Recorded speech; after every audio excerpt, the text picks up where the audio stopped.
3 chapters میں پڑھا چکی ہوں، دوبارہ میں نے ریوائز کروائے ہیں۔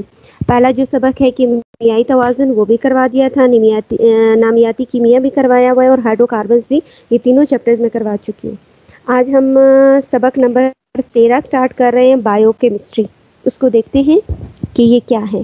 ابھی میں آپ کے ساتھ اسکرین شیئر تو ایک سیکنڈ اس کو میں ذرا دیکھوں، ہم اس کے ساتھ۔ اچھا، آپ ذرا مجھے یہ بتاؤ بایو کیمسٹری کیا ہوتی ہے؟ وہ کیمسٹری جس میں ہم لیونگ آرگینزم کے بارے میں پڑھتے ہیں کہ ان میں کیمیکل ریئیکشن کے بارے میں ہم لوگ پڑھتے ہیں۔ ٹھیک ہے، کسی بھی جاندار کے اندر، کسی بھی لیونگ آرگینزم کے اندر جو کیمیکل ریئیکشنز ہوتے ہیں ان کی اسٹڈی ہم کرتے ہیں بایو کیمسٹری میں۔ اوکے،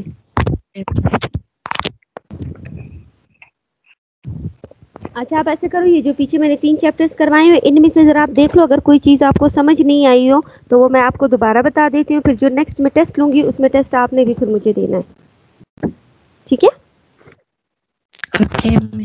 چلے ابھی آپ ایک دفعہ ایسے کریں، وہی دیکھ لیں، اس کے بعد پھر میں جو ہوں آپ اس کو دیکھ لو گی، کوئی چیز سمجھ نہیں آئی تو وہ میں بتا دوں گی، نہیں تو پھر میں آگے چیپٹر آپ کو سٹارٹ کروا دیتی ہوں، ٹھیک ہے؟ آپ اس کو دیکھ لو ابھی 5 منٹ۔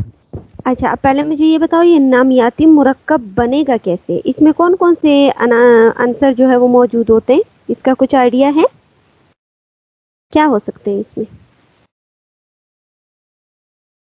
نامیاتی اس کو کیوں کہا جاتا ہے؟ میم اس میں کاربن۔ اچھا، اس میں یہ کاربن کی مرکبات ہوتے ہیں جس میں کاربن کا ہونا ضروری ہوتا ہے۔ اب نامیاتی جو مرکبات ہیں اس میں ہم نے یہ دیکھنا ہے کہ کتنے ہو سکتے ہیں۔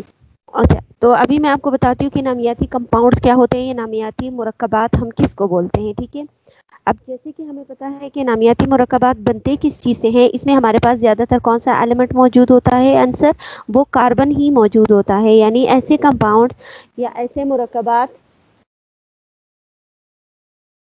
جن کے اندر کاربن جو ہے وہ ایک اہم ایلیمنٹ کے طور پہ استعمال ہوتا ہے، اس کو ہم کہتے ہیں کہ یہ نامیاتی مرکبات ہیں۔ اب نامیاتی مرکبات جو بنتے ہیں اس کے لیے اگر ہم دیکھیں، آپ کے پاس کوئی بھی اگر ان کو جو ہم مختلف نام دیتے ہیں وہ نام ہم اس طرح دیتے ہیں کہ اس میں جتنی بھی مقدار میں یا جتنی بھی وہاں کاربن کی قیمت ہو اس کے مطابق ہم ان مرکبات کو نام دیتے ہیں۔ اب جیسے کہ اگر میں پہلا دیکھ لوں جس میں میرے پاس صرف ایک ہی کاربن ہے۔ اچھا، پہلے میں آپ کو یہ بتا دیتی ہوں کہ کاربن ہمارے پاس جو ہے وہ ان نامیاتی مرکبات میں اگر ہم دیکھیں تو کاربن کے ساتھ ہمیشہ جو ہے وہ 4 ہائیڈروجن آتے ہیں۔ اب اس کی وجہ کیا ہے وہ میں یہاں ایک ایگزامپل بتا دیتی ہوں آپ کو۔ کاربن ہمیں پتا ہے کہ یہ پیریوڈک ٹیبل میں یا دورے جدول میں جو ہے وہ کتنے نمبر پہ ہے، وہ 6 نمبر پر موجود ہے، ٹھیک ہے؟ اب اس کی پہلے ہم الیکٹرانک کنفیگریشن کرتے ہیں اور یہ دیکھتے ہیں کہ اس کے آخری شیل میں تو مزید کتنے الیکٹرانز کی ضرورت ہے کہ یہ اپنے شیل کو یا اپنے مدار کو مکمل کرے۔ 1s2 2s2 2 ہو گئے، ٹھیک ہے؟ اب الیکٹرانک کنفیگریشن کی مدد سے ہم ذرا اس کو کرتے ہیں، پھر اسی سے ہمیں پتہ چلے گا کہ اس کو آخری شیل میں کتنے الیکٹرانز درکار ہے، کتنے الیکٹرانز اس کو چاہیے۔ 1s2 2s2 اب 6 میں سے 4 گئے، باقی میرے پاس پی میں اب کتنے الیکٹرانز آ جائیں گے؟ 2 الیکٹران۔ ہمیشہ پی میں جو ہے وہ کتنے ہوتے ہیں؟ وہ 6 الیکٹرانز ہوتے ہیں، ٹھیک ہے؟ اب یہاں پہ اس کے پاس 2 ہیں تو 2 میں مزید اور اس کو کتنے دوں کہ وہ 6 کو مکمل کرے اور وہ 6 بن جائیں، تو اس کو مزید جو ہے وہ اور 4 الیکٹرانز چاہیے۔ اب اگر میں ہائیڈروجن کو دیکھوں تو ہائیڈروجن جو ہے وہ اٹامک نمبر پہ فرسٹ پوزیشن پہ ہوتا ہے۔ اگر اس کی بھی میں الیکٹرانک کنفیگریشن کرتی ہوں تو اس کے ایس شیل میں صرف 1 الیکٹران موجود ہوتا ہے۔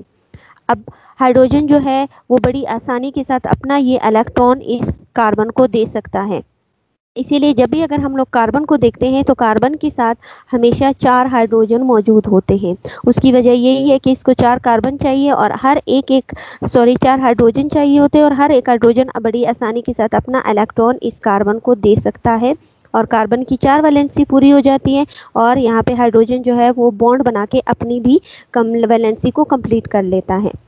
اب یہ مرکبات ہمارے پاس سٹارٹ کہاں سے ہوتے؟ اگر ہمارے پاس اس میں کاربن جو ہے اس کی قیمت 1 ہوگی تو ہمیں پتا ہے کہ کاربن کے ساتھ کتنے ہائیڈروجن شامل ہوں گے؟ 4۔ تو پہلا جو ہمارے پاس مرکب ہوگا نامیاتی مرکب اس کو ہم کہتے ہیں میتھین،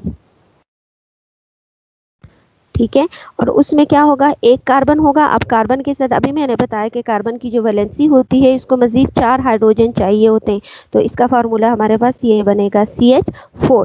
پھر نمبر 2 پہ جو آتا ہے اس کو ہم کہتے ہیں ایتھین.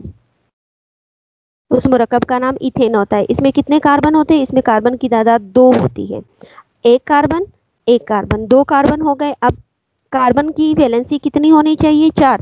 اس نے ایک ایک بانڈ بنا لیا دوسرے کاربن کے ساتھ. اب مزید اس کو اور کتنے چاہیے؟ 3 اور. اپنی ویلنسی کو 4 بنانے کے لیے 3 اور ہائیڈروجن کی ضرورت ہے. تو اس کے ساتھ ٹوٹل کتنے ہائیڈروجن آ جائیں گے؟ 6 ہائیڈروجن. 3 ایک کاربن کے ساتھ اور 3 جو ہے وہ دوسرے کاربن کے ساتھ آ گئے.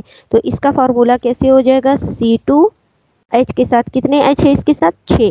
تو یہ فارمولا بن جائے گا کس کا؟ ایتھین کا. پھر اس کے بعد نمبر 3 پہ ہمارے پاس آتا ہے پروفین، جس میں کاربن کی مقدار 3 ہوتی ہے. یہ ابھی پوائنٹ جو میں نے آپ کو بتایا اس کو ہم یہیں پہ اسی طرح آپ کے پاس آئے گا. جیسے ہمارے پاس کاربن کی مقدار زیادہ ہوتی جائے گی اسی طرح ہمارے پاس اس میں کیا ہوں گے، ہم ہر ایک کاربن کے ساتھ اس کے 4 ہائیڈروجن کی ویلنسی مکمل کریں گے. ٹھیک ہے.